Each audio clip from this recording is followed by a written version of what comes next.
آج کی گفتگو کا موضوع ہے ذکر الہی، اللہ کو یاد کرنا۔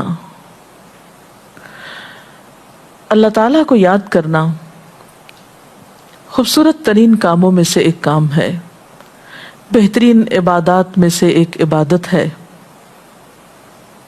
قرآن پاک میں اللہ تعالیٰ اس کے بارے میں فرماتے ہیں وَلَذِكْرُ اللَّهِ أَكْبَرُ، اور اللہ کا ذکر بہت بڑا کام ہے، بہت اچھا کام ہے۔ حقیقت یہ ہے کہ انسان جس چیز سے محبت کرتا ہے اس کو ضرور یاد کرتا ہے، اس کا ذکر کرتا ہے، دل ہی دل میں بھی اور زبان سے بھی، کیونکہ جس چیز کی محبت انسان کے دل میں ہوتی ہے وہ چیز زبان پر آ کر رہتی ہے۔ یہ ہو نہیں سکتا کہ ہم اللہ تعالیٰ سے محبت کرتے ہوں، دل میں اس کو یاد کرتے ہوں، پھر زبان سے اس کا ذکر کرنا بھول جائیں۔ ذکر الہی تو بندہ مومن کی زندگی میں غیر محسوس طریقے سے شامل ہو جاتا ہے۔ اس کی اس طرح عادت ہو جاتی ہے کہ انسان اٹھتے بیٹھتے چلتے پھرتے تنہائی میں سب کے بیچ میں بیٹھ کر اپنے رب کو یاد کرتا رہتا ہے، دل ہی دل میں یا زیر لب۔ وہ اپنے رب کو کسی حال میں بھی نہیں بھولتا، اور بھولے بھی کیوں؟ اس لیے کہ اس کی ذات پر رب کے احسانات ہر ایک سے بڑھ کر ہیں، اس کی نگاہیں ہر طرف رب کے کمالات دیکھتی ہیں، وہ ہر طرف رب کی نعمتوں کو دیکھ کر سرشار ہوتا رہتا ہے۔ وہ جس طرف بھی نظر اٹھاتا ہے وہیں اس کو رب کی قدرت اور تخلیق نظر آتی ہے۔ اپنے سامنے، دائیں بائیں، اوپر نیچے، ہر طرف زمین آسمان، جو کچھ بھی بنا ہوا ہے، جو کچھ بھی پھیلا ہوا ہے، وہ سب اس کے رب کا بنایا ہوا ہے۔ پھر وہ اس رب کو کیسے بھلا سکتا ہے؟ قرآن پاک میں اہل ایمان کو ذکر کرنے کی تلقین کی گئی ہے۔ اللہ سبحانہ وتعالیٰ فرماتے ہیں فَاذْكُرُونِي أَذْكُرْكُمْ، تم مجھے یاد کرو، تم میرا ذکر کرو، میں تمہیں یاد کروں گا۔ ایک اور جگہ پر فرمایا وَاذْكُرْ رَبَّكَ فِي نَفْسِكَ تَضَرُّعًا وَخِيفَةً وَدُونَ الْجَهْرِ مِنَ الْقَوْلِ بِالْغُدُوِّ وَالْآصَالِ وَلَا تَكُن مِّنَ الْغَافِلِينَ، اور اپنے پروردگار کو دل ہی دل میں عاجزی اور خوف کے ساتھ اور آہستہ آواز سے صبح و شام یاد کرتے رہو، اور دیکھنا غافل نہ ہونا، یعنی رب کی یاد سے کبھی بھی غفلت اختیار نہ کرنا۔ ایک اور جگہ پر فرمایا وَاذْكُرُوا اللَّهَ كَثِيرًا لَعَلَّكُمْ تُفْلِحُونَ، اور اللہ کا ذکر کرو کثرت کے ساتھ، بہت زیادہ۔ کیوں؟ لعلکم تفلحون، تاکہ تم فلاح پاؤ، کامیاب ہو جاؤ۔ اس سے پتہ چلتا ہے کہ اللہ تعالیٰ کو یاد کرنا کامیابی کی علامت ہے، اللہ کے ذکر میں کامیابی کی ضمانت ہے۔ مومن مردوں اور عورتوں کی صفت قرآن پاک میں یہی بیان کی گئی ہے کہ وہ بہت زیادہ اللہ کا ذکر کرنے والے ہوتے ہیں۔ سورۃ الاحزاب میں آتا ہے وَالذَّاكِرِينَ اللَّهَ كَثِيرًا وَالذَّاكِرَاتِ، اور اللہ کا ذکر کرنے والے مرد اور اللہ کا ذکر کرنے والی عورتیں جو کثرت سے اللہ کا ذکر کرتی ہیں۔ کثیراً اعد اللہ لہم مغفرۃ واجرا عظیما، اللہ نے ان کے لیے بخشش اور بہت بڑے اجر کا وعدہ کر رکھا ہے۔ اور پھر یہ کہ ذکر کرنے کے لیے کوئی خاص وقت مقرر نہیں، انسان ہر حال میں ذکر کر سکتا ہے، ہر وقت میں ذکر کر سکتا ہے۔ نبی صلی اللہ علیہ وسلم کے بارے میں آتا ہے کان یذکر اللہ فی کل احیانہ، آپ ہر وقت میں، یعنی ہر قسم کے وقت میں، دن میں یا رات میں، صبح میں یا شام میں اللہ کا ذکر کیا کرتے تھے۔ حدیث پاک میں آتا ہے، حضرت ابو موسیٰ اشعری سے روایت ہے مثل الذی یذکر ربہ والذی لا یذکرہ مثل الحی والمیت، رواہ البخاری۔ آپ صلی اللہ علیہ وسلم نے فرمایا اس شخص کی مثال جو اپنے رب کا ذکر کرتا ہے زندہ انسان کی طرح ہے، اور اس کی مثال جو اپنے رب کا ذکر نہیں کرتا مردہ شخص کی طرح ہے۔ گویا ذکر کرنے والا اور نہ کرنے والا ان دونوں کے درمیان اتنا ہی فرق ہے جتنا ایک زندہ اور مردہ انسان میں فرق ہوتا ہے. اور یہ فرق کتنا بڑا ہے. یعنی انسان تو وہی ہوتا ہے لیکن زندہ انسان میں اور مردہ انسان میں زندگی اور موت کا فرق ہے. بالکل اسی طرح جو شخص اپنے رب کو یاد کرتا ہے، اس کا ذکر کرتا ہے، اس کے اندر ایک زندگی ہے، اس کے اندر ایک خاص خوشی ہوتی ہے، اطمینان ہوتا ہے. اور وہ جو نہیں کرتا اس کا دل مردہ ہوتا ہے، اس کے اندر زندگی کی کوئی امنگ نہیں ہوتی. ایک اور حدیث میں آتا ہے، نبی صلی اللہ علیہ وسلم نے فرمایا، اللہ تعالیٰ فرماتا ہے میں اپنے بندے کے خیال کے مطابق ہوتا ہوں یا خیال کے ساتھ ہوتا ہوں. جو خیال وہ میرے بارے میں رکھتا ہے میں اسی کے مطابق اس کے ساتھ معاملہ کرتا ہوں، اور میں اس کے ساتھ ہوتا ہوں جب وہ مجھے یاد کرتا ہے. گویا ذکر کرنے والے اللہ کی مدد کے مستحق ہوتے ہیں. یعنی اللہ ایسے بندوں کے ساتھ ہوتا ہے جو ذکر کرتے رہتے ہیں. اگر وہ مجھ کو اپنے دل میں یاد کرتا ہے تو میں بھی اس کو اپنے دل میں یاد کرتا ہوں، اور اگر وہ مجھے کسی جماعت میں بیٹھ کے یعنی کسی گروپ میں یعنی پبلک میں بیٹھ کے یاد کرتا ہے تو میں اس کو اس سے بہتر جماعت میں یاد کرتا ہوں، یعنی فرشتوں کی جماعت میں یاد کرتا ہوں. تو گویا فَاذْكُرُونِي أَذْكُرْكُمْ، تم مجھے یاد رکھو میں تمہیں یاد رکھوں گا. تو جو شخص بھی یہ چاہتا ہو کہ اللہ تعالیٰ اس کو یاد رکھے، اس کی مشکل میں اس کی مدد کرے، تو اس کے لیے کیا ضروری ہے کہ پھر وہ ذکر کرتا رہے. اور ذکر تمام عبادات کو خوبصورت بناتا ہے. مثلا روزہ رکھنا ایک عبادت ہے، لیکن جس روزے میں ذکر الہی ہو اس کا اجر و ثواب کئی گنا بڑھ جائے گا. حج ایک عبادت ہے بذات خود، حج کا سفر ایک عبادت ہے، لیکن اس سفر میں انسان اگر ذکر الہی کرتا رہے تو اسی حج کا ثواب کئی گنا بڑھ جائے گا. اور نماز تو سراسر ہے ہی اللہ کی یاد کا نام. اقم الصلاۃ لذکری، نماز قائم کرو میری یاد کے لیے. اللہ کے ذکر کا بہترین طریقہ ہے. ایک اور موقع پر آپ صلی اللہ علیہ وسلم سے جب یہ پوچھا گیا کہ سب سے اچھی نماز کس کی، سب سے اچھا روزہ کس کا، سب سے اچھا حج کس کا، سب سے اچھا مجاہد کون، تو آپ صلی اللہ علیہ وسلم نے ہر بار یہی جواب دیا کہ جو اپنے ان کاموں میں ذکر الہی کثرت کے ساتھ کرے. اور ذکر کرنے والے ہر میدان میں آگے نکل جاتے ہیں. حدیث پاک میں آتا ہے نبی صلی اللہ علیہ وسلم نے فرمایا مفردون سبقت لے گئے. لوگوں نے پوچھا کہ یہ مفردون کون ہیں؟ فرمایا وہ مرد جو کثرت کے ساتھ اللہ کا ذکر کرتے ہیں اور وہ عورتیں جو کثرت کے ساتھ اللہ کو یاد کرتی ہیں. اور یہاں آپ نوٹ کر رہے ہیں خاص طور پر مردوں کے ساتھ ساتھ عورتوں کا ذکر بھی ملتا ہے. حضرت عبداللہ بن بصر فرماتے ہیں کہ ایک شخص نے عرض کیا یا رسول اللہ صلی اللہ علیہ وسلم، بے شک اسلام کے احکام مجھ پر بہت ہیں، یعنی ذمہ داریاں بہت ہیں، کرنے کے کام بہت ہیں.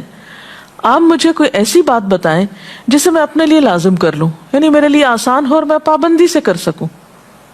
تو آپ صلی اللہ علیہ وسلم نے فرمایا لا یزال لسانک رطبا من ذکر اللہ، کہ ایک چیز پابندی سے پکڑ لو، اور وہ کیا کہ تیری زبان ہمیشہ اللہ کے ذکر سے تر رہے، ہر دم اللہ کو یاد کرتے رہو. اور یہ حقیقت ہے کہ انسان کوئی بھی کام کر رہا ہو، مثلا خواتین کھانا پکا رہی ہیں، گھر صاف کر رہی ہیں، واک کر رہی ہیں، کوئی بھی کام کر رہی ہیں اس طرح کا، تو اس میں ساتھ ساتھ اللہ کی یاد کرتی رہیں. سبحان اللہ، الحمدللہ، اللہ اکبر، استغفر اللہ، لا الہ الا اللہ، ان اذکار کا ورد کرتے رہیں، تو اس میں کام بھی ہوتا رہے گا اور اس کے ساتھ ساتھ اللہ کی یاد بھی ہوتی رہے گی. خصوصی طور پر دو کلمات ایسے ہیں جن کے بارے میں بہترین اجر کی خوشخبری سنائی گئی. آپ صلی اللہ علیہ وسلم نے فرمایا کلمتان، دو کلمات ایسے ہیں خفیفتان علی اللسان، جو زبان پہ بہت ہلکے ہیں، یعنی پڑھنے میں کچھ مشکل نہیں، ثقیلتان فی المیزان، میزان میں بہت بھاری ہیں، حبیبتان الی الرحمن، رحمان کو بہت محبوب ہیں، اور وہ کیا ہیں؟ سبحان اللہ و بحمدہ، سبحان اللہ العظیم. چلتے پھرتے، اٹھتے بیٹھتے، کام کاج کرتے تسبیح پڑھتے رہنا، ذکر کرتے رہنا انسان کے دل کو جہاں اطمینان بخشتا ہے وہاں اس کے کام کو آسان بھی کر دیتا ہے اور اللہ کی مدد بھی ساتھ ہوتی ہے۔ اور قرآن پاک میں ایسے لوگوں کے لیے خوشخبری ہے، الا بذکر اللہ تطمئن القلوب، سنو اللہ کے ذکر سے دلوں کو اطمینان ہوتا ہے۔ اور ویسے بھی میزان میں بہت بھاری نیکی ہے۔ ایک حدیث میں آتا ہے کہ رسول اللہ صلی اللہ علیہ وسلم نے لوگوں سے پوچھا، کیا میں تمہیں نہ بتاؤں کہ تمہارے اعمال میں سب سے اچھا عمل، سب سے پاکیزہ اور تمہارے درجات کو سب سے زیادہ بڑھانے والا اور جو تمہارے لیے سونے چاندی کے خرچ کرنے سے زیادہ بہتر ہو، اور اس سے بھی بہتر ہو کہ تم اپنے دشمنوں سے ملو، ان کی گردنیں تم مارو اور وہ تمہاری گردنیں مارے، تو کیا ایسا عمل نہ تمہیں بتاؤں؟ صحابہ نے عرض کیا، ضرور یا رسول اللہ صلی اللہ علیہ وسلم، ہمیں ایسا عمل بتائیے۔ تو آپ نے فرمایا وہ اللہ کا ذکر ہے، یعنی تمام اعمال میں وہ سبقت لے جاتا ہے۔ اسی طرح ایک اور حدیث میں ہے، رسول اللہ صلی اللہ علیہ وسلم نے فرمایا کہ جب بھی کچھ لوگ بیٹھتے ہیں اور وہ اللہ کا ذکر کرتے ہیں، یعنی کسی مجلس میں اکٹھے ہو کر بیٹھتے ہیں، تو اللہ کی رحمت ان کو ڈھانپ لیتی ہے، ان پر سکینت نازل ہوتی ہے، اللہ تعالیٰ ان کا اپنے ہاں ذکر کرتے ہیں۔ گویا اکیلے بھی ذکر کیا جا سکتا ہے اور کسی مجلس میں اکٹھے بیٹھ کر بھی۔